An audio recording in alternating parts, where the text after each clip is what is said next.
Man, I definitely want to talk about working with Atlanta fucking GOAT Lil Baby. Mm-hmm. Alley-oop. I actually didn't even know until I was researching that you had a song with him. Yeah. That was like, I love that song. That was early on in his career. I mean, I think he dropped like Sold Out Dates. Love Sold Out Dates. Shit. Like that's what I had heard. And I was at the studio. I think it was Street Execs or maybe it was Triangle. It was one of those studios in Atlanta. And I was with like the quality control people. My boy Jay Rich was the one who brought me there. And basically I was just like playing shit. Like I was about to record my own shit. But like a lot of artists were walking in the room. And I remember Yachty walked in the room. He was like, Jay Rich made me play it right there. And I had the beat and I had like a hook started.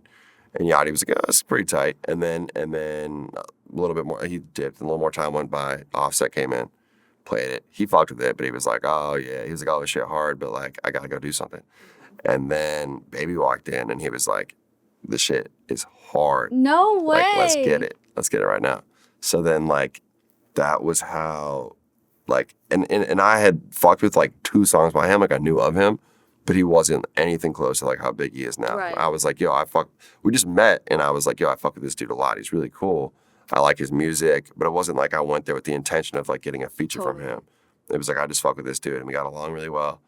And he spit his verse right there. And just off the dome. Yeah, I mean, within a couple hours. It was quick, so it was cool. He's really talented and that shit came out so hot. And then like a month later, we shot the video. The fact that you pulled up for the video too, that's awesome. Yeah. And that was like when, so the song dropped and then he dropped his album with Gunna, the Drip Too Hard, or Drip Harder. Drip Harder? I think so. The album he dropped, the first album he dropped with Gunna. I don't know. I love all the songs on it, but I can tell you what it's called. When he dropped that, he's blowing up like crazy and then I wanted to shoot a video and he pulled up and... Drip Harder. Drip Harder. Okay. All right. First guess. Yeah. Nice. We, dude, just a good guy. Like he was, and it was like from when we made the song to when we shot the video, maybe 2-3 months had gone by. And he was like a whole different level, like huge. And he was the same humble dude. He was mad chill. Yeah. The fact that you got a free Lil Baby verse. It was wild. Yeah. And he just, within a year of that, he was, top 10 biggest artist. Right. Yeah. So that was awesome. That's crazy. I mean, you blew up too. Yeah. So same to say. Yeah, thank you. Things have been up lately, especially. So. Yeah. How was it working with Juicy J? Juicy J, actually, when we first worked, it was remote because it was peak.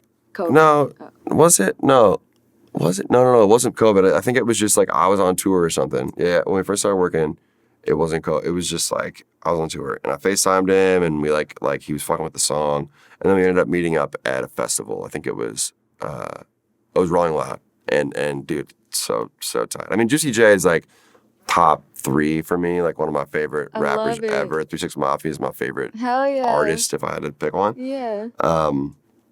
So like that was really big for me. And that was my ultimate like feature goal ever. Like the main person I'd ever want to get on a song was Juicy J. So like to get that and have him fuck with it and like stay in touch. Like I could text him and, just catch up like that. That's one of the biggest compliments to me in my career, just being able to get in touch with this artist that inspired like my style and what I rap about and just like everything. Hell yeah. So that was, I want to do more music with him soon and that's the play. He produces too, right? Produces too. He's got sick stuff. I've heard a lot.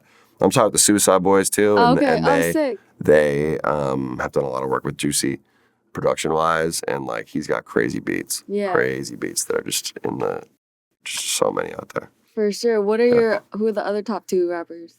I guess, let me think. Honestly, Lil Wayne was up there. Right. Made that work. We made that happen, which was sick. I've actually never met Lil Wayne in person. Oh, okay. Yeah. I think every other rapper I've met in person that I've worked with.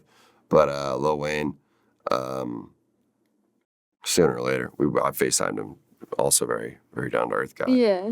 I guess probably Young Dolph. Rest in peace. Yeah, R.I.P. And it's crazy to think that like basically the 3 main like artists I want to work with I have worked with. Right. That's awesome. and they all were like, I don't know, I've idolized these dudes for forever, and they all ended up being like really down to earth and cool people. Right. Dolph especially. For sure. How did y'all tap in? I that one was connected through somebody else. I was like, everyone knew that I fucked with him so hard, okay. and they linked us, and then I think he fucked with me, and then it was the same thing where we just like worked remotely, and then I met him at some festival. And Key Glock, both them. I'm obsessed with Key Glock. If Both them are so anyone fire. knows who I listen to, it's Key Glock. Yeah, both those dudes. Obsessed. Memphis is like, they have some of the best music. For sure. So yeah, I checked in with Dolph and met him first, and then I've talked to Glock, and they're just like, I don't know, sick music. Right. Some of the best shit. For sure. Absolutely. Glock be talking his shit. Yeah.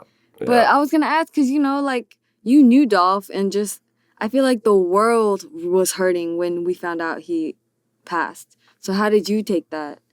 Dude, I was crazy. It was mind blowing. I remember it was a day where I woke up pretty late, and I had like 100 texts, and I like didn't know what it was about, and it was just like, man, like my first thought, I thought it was just like, I don't know, it didn't feel real. Right. But it's just wild that like some places like are not safe at all. Memphis and like, I don't know. I mean, like he was obviously in beef, and there's a lot of like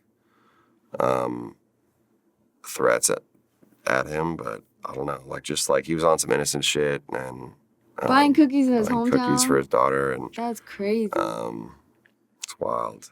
Same thing with Keed. I mean, Keed and I were tight, and were you? Yeah. Man, I love Lil Keed. Yeah. For real. And it's just he was like special. Like yeah, he was different. super. So yeah, I don't know. It's just crazy. It seems like some of like the best artists out there. Also like X, Peep, right. Juice, like artists will just like, I don't know, get taken away way too soon, and for sure. It's scary. I think it feels like people are being more aware now of the drug side of things, like fentanyl and all that.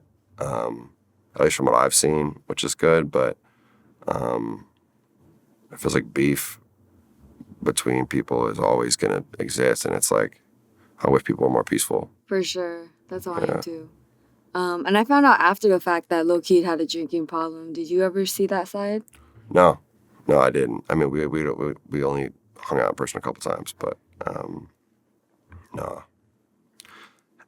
Yeah, I don't know. I think in his case, I mean, it's just like some things just like happen. It's like fuck, just like I don't think he asked for it. No, for sure. It wasn't any sort of like, it was just bad luck. So yeah, man, I remember I interviewed him. He had his daughter with him. And she was so beautiful. Like it just breaks my heart when they have kids that they leave behind, because it's just like, bro. Yeah, it's wild.